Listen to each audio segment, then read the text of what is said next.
Doing subject English of class 5th। अब next देखते हैं। अब ये लेटर ख़त्म हो गया है। I folded the letter again and slipped it carefully back into the envelope. Slipped का मतलब उसको अंदर वापस डाल दिया।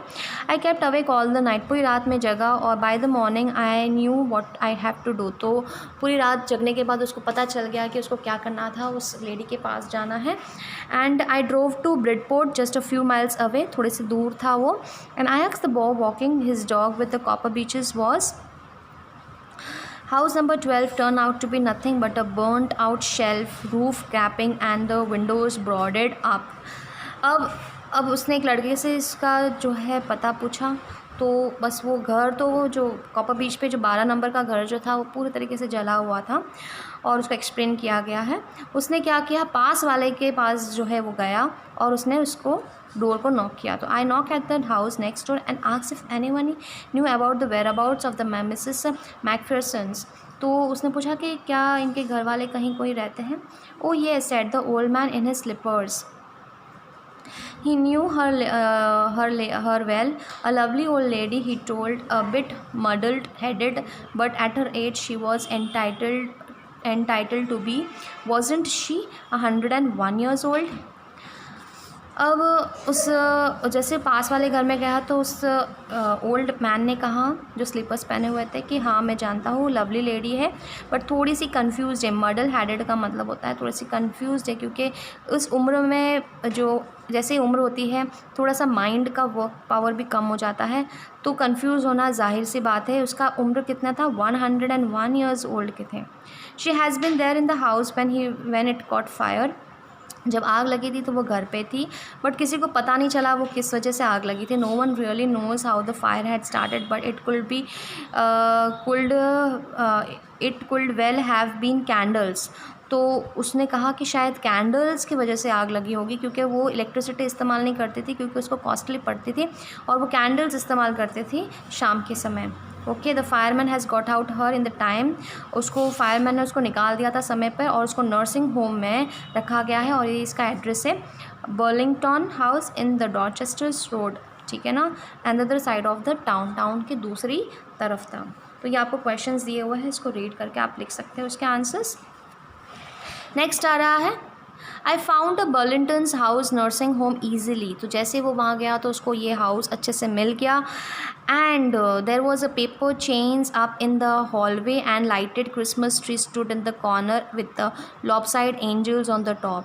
तो जैसे वो नर्सिंग होम में गया तो उसको पेपर चाहिए, और क्योंकि क्रिसमस का ईद था तो क्रिसमस ट्री थी, कॉर्नर में क्रिसमस ट्री थी, एक एंजल्स जो है उसका फ़ोटो साइड में था, टिल्टेड था। लॉपसाइड का मतलब है साइड में थोड़ा सा टेढ़ा था। I said it I was a friend came from to visit the Mrs McPhersons to bring her Christmas present. तो जहाँ उसमें जो वहाँ लेडी थी तो उसने बोला कि मैं फ्रेंड हूँ और मैं मिसेस मैक्सपियर्सन से मिलने आया हूँ और एक क्रिसमस प्रेजेंट लाया हूँ।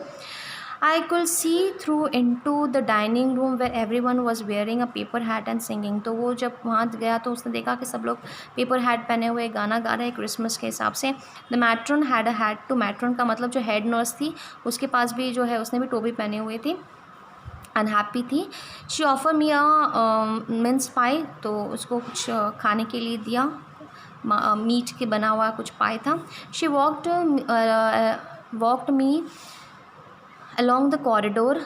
Mrs. Macpherson is not in with the others, she told. She is rather confused today, so we thought if it's better that if she had a good rest. She has no family, you know, no one visits, so I'm surely she will be only too pleased to see you. She took me into the conservatory with the wicker chairs and potted plants all around and left me. तो अब देखो ये क्या है कि जैसे सारे लोग वहाँ थे तो उसने कहा कि वो जो हेड नर्स थी उसने कहा कि वो यहाँ नहीं है, क्योंकि आज वो थोड़ी सी कंफ्यूज लग रही थी, इसलिए मैंने सोचा कि उसको अच्छा रेस्ट चाहिए, उसकी कोई फैमिली नहीं थी और आपको देख के बहुत खुश हो जाएगी। और उसको फिर एक कंजर्वेटरी रूम में लेके गए जहाँ पे लोगों को रिलैक्सेशन के लिए रखा जाता है। और वो विकर चेयर मतलब एक चेयर जो ड्राई केन से बनती है, ठीक है ना, उस चेयर के बैठी हुई थी और आसपास में पौधे थे। ओके, छोटे छोटे पौधे, पॉट्स में पौधे थे। अब ये क्वेश्चन आंसर्स आप लिख लेना। अब नेक्स्ट है, the old lady was sitting in the wheel chair, her hands folded in her lap. तो वह बैठी हुई थी और हाथ इस तरीके से, लैप मतलब अपने गोद के वहाँ इस तरह से रखा हुआ था।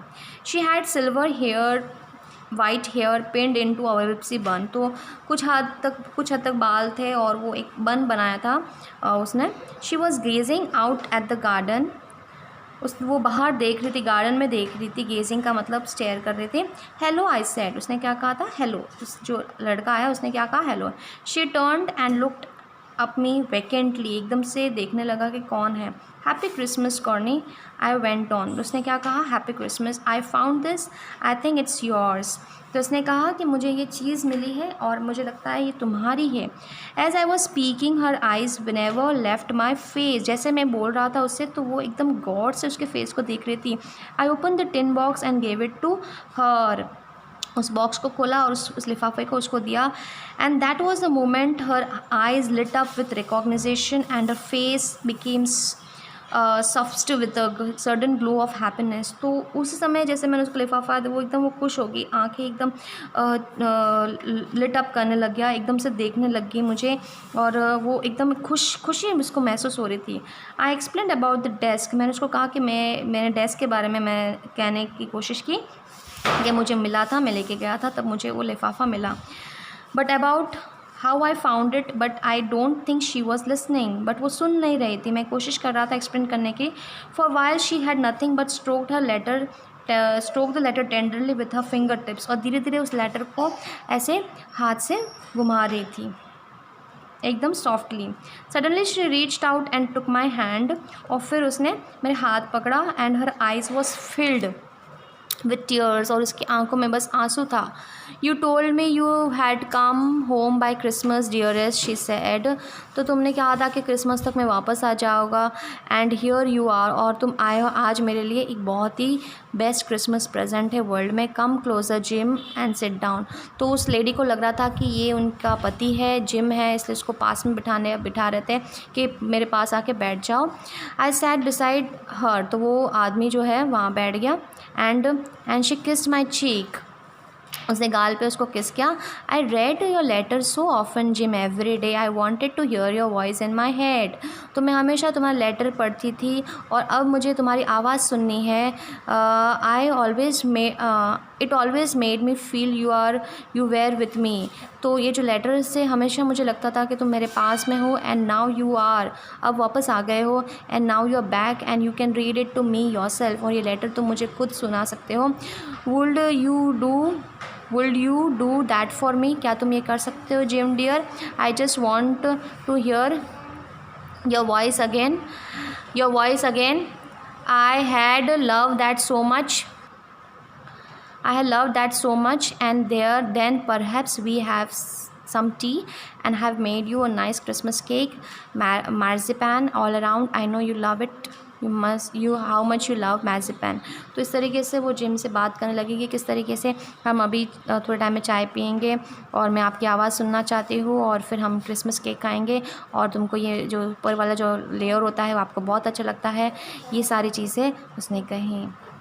हेलो हैप्पी क्रिसमस जैसे किसने कहा है, ऑथर ने कहा है।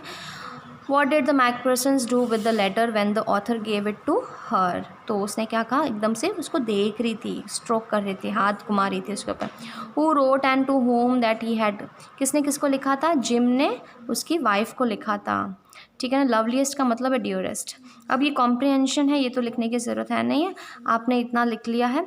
अब आपका टेक्सचुअल क्वेश्चंस है। देखो सारे क्वेश्चन आंसर्स आपको दिए हुए हैं, चैप्टर समझ में आ गया है। क्वेश्चन आंसर्स को करना है आपको, ये वर्क तो करना ही है आपको। क्वेश्चन आंसर्स जो 7 क्वेश्चन आंसर्स है वो आपको कंप्लीट करना है होमवर्क में।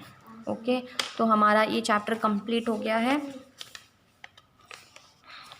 आपका वर्क रहेगा ये सारे क्वेश्चन आंसर्स और ये टेक्सचुअल क्वेश्चन आंसर्स।